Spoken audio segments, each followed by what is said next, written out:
नमस्कार, राष्ट्रपोस्ट से मैं पवन केसवानी। छत्तीसगढ़ में 400 सड़कों का चक्का जाम करने जा रही है भारतीय जनता पार्टी।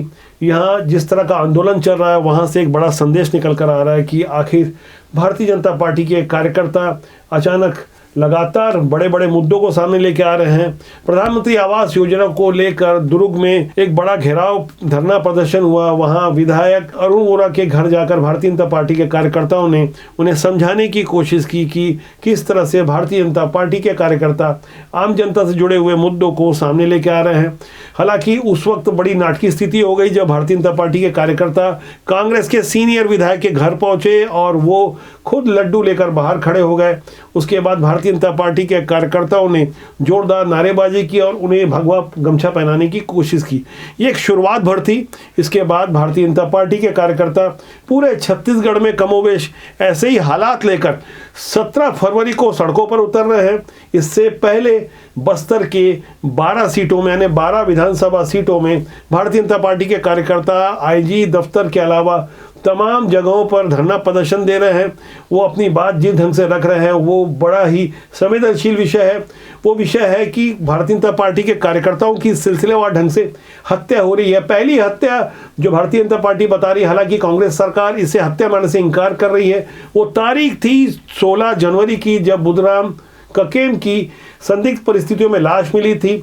वो सवेरे टहलने निकले थे। उसके बाद एक 5 फरवरी, फिर 10 फरवरी, फिर 11 फरवरी को 3 और भाजपा नेताओं की बस्तर से हत्या होती है। इसकी आवाज़ भारत की संसद से उठती है। एक एक कर भारतीय जनता पार्टी के 3 सांसद भारत की संसद के माध्यम से देश की जनता को बताते हैं कि किस तरह से भारतीय जनता पार्टी के कार्यकर्ताओं को मारा जा रहा है, नक्सली हमले हो रहे हैं और राज्य सरकार की ओर से उन्हें प्रोटेक्शन नहीं दिया जा रहा है। भाजपा के प्रदेश अध्यक्ष अरुण साव के अलावा 2 अन्य सांसद विजय बघेल दुर्ग से और राजनांदगांव के सांसद संतोष पांडे ने भी ये आवाज उठाई।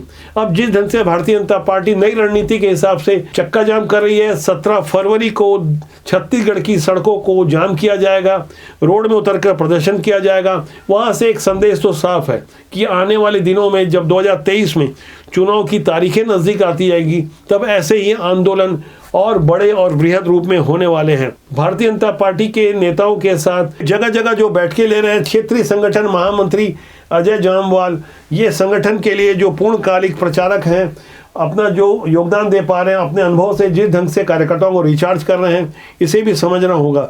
इनकी बैठकों में भारतीय जनता पार्टी के जो पुराने दिग्गज हैं, जो संगठन को अपनी बपौती समझते थे, अब शांत स्वर में सारी गुटबाजी भूलकर बैठते हैं। कुछ ऐसी तस्वीरें हमें छत्तीसगढ़ के भिलाई से देखने को मिली, जहां तमाम गुटों के लोग आए हुए थे, लेकिन अजय जामवाल के सामने सबकी बोलती बंद हो गई। ये वो इलाका है दुर्ग भिलाई का, जिसे कभी भाजपा के पूर्व संगठन मंत्री राम प्रताप सिंह केंद्र शासित प्रदेश बोल चुके थे। यहाँ पर एक गुट विशेष का कब्जा था। ऐसे ही हालात छत्तीसगढ़ के अन्य इलाकों में है। एक नई रणनीति के साथ भारतीय जनता पार्टी जहां खुद को प्रस्तुत कर रही है, खासकर बूथ मैनेजमेंट को लेकर जितनी संजीदा है, जिस तरह से शक्ति केंद्रों के लिए कमेटियां बनाने के लिए अल्टीमेटम दिया गया है, वहां से कांग्रेस के रणनीतिकारों को भी यह बात अच्छे समझ में आ गई।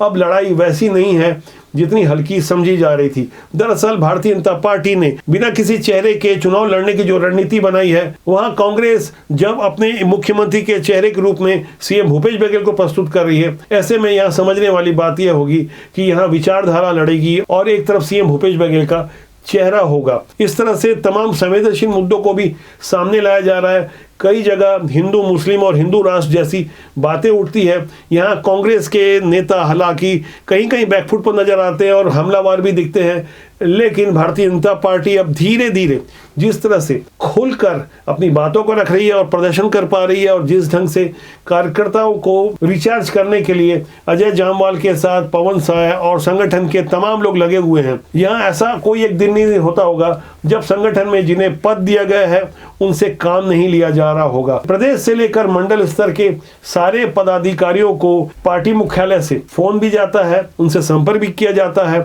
और उन्हें जो टास्क दिया गया है उसका फीडबैक भी लिया जाता है। बाकायदा हर किसी की प्रोफाइल तैयार की जा रही है। ऐसे में दबाव में ही सही भारतीय जनता पार्टी के नेता अभी अपने घर को छोड़कर संगठन के काम में निकल चुके हैं। एक और भारतीय जनता पार्टी जहां माइक्रो मैनेजमेंट पे लगी है, अपने संगठन को मजबूत करने में लगी है, वहीं कांग्रेस अपने राष्ट्रीय महाधिवेशन की तैयारी में लगी है। रायपुर में होने जा रहे इस राष्ट्रीय महाधिवेशन के क्या मायने हैं, इसका परिणाम तो आने वाले समय में पता चलेगा, लेकिन जिस तरीके से तैयारियां चल रही है वहां संदेश देने की कोशिश हो रही है कि आने वाले समय में कांग्रेस पूरी ताकत और दमखम के साथ छत्तीसगढ़ में चुनाव लड़ेगी। हालांकि कांग्रेस की सरकार है यहाँ पर। मौजूदा समय में जिस तरह का फीडबैक हमें मिल रहा है, जिस तरह की सतही सर्वे हो पा रहे हैं, वहां से आम बोलचाल में लोग यही कह रहे हैं कि मौजूदा समय में कांग्रेस सरकार को कोई खतरा नहीं है। यहाँ मौजूदा सरकार का परफॉर्मेंस उतना बुरा नहीं है। इन सारी बातों और हालातों को भारतीय जनता पार्टी के रणनीतिकार भी समझ रहे हैं, क्योंकि 4 साल से जिस तरह से संगठन घर बैठा रहा, उसके बाद एकदम से अभी रिचार्ज हो गया। वहाँ नई चुनौतियाँ हैं और नई रणनीति के हिसाब से जब कोई चेहरा प्रस्तुत नहीं किया जा रहा है मुख्यमंत्री का, ऐसे में भारतीय जनता पार्टी के पास अपनी विचारधारा है और जिस तरह से अनुषंगिक संगठनों का सहयोग मिल रहा है, उसकी परिणति यह हो रही है कि इस वक्त छत्तीसगढ़ के हालात धीरे धीरे बदलते जा रहे हैं। जहाँ मामला पहले 30-70 वाला था, अब मामला 40-60 के आसपास पहुंच चुका है और कमोबेश ऐसे ही हालात रहे तो मामला बहुत जल्दी 50-50 का हो जाएगा और उसके बाद मुकाबला और ज़्यादा दिलचस्प होने वाला है, खासकर तब जब चेहरे तैयार किए जा रहे हैं, जब नए कैंडिडेट कौन होंगे इस पर मंथन चिंतन होकर कुछ धुंधली तस्वीरें धीरे धीरे सामने आ रही है। कुछ युवाओं पर बहुत पहले से काम हो रहा है, खासकर जाति का समीकरण को ध्यान रखा जा रहा है।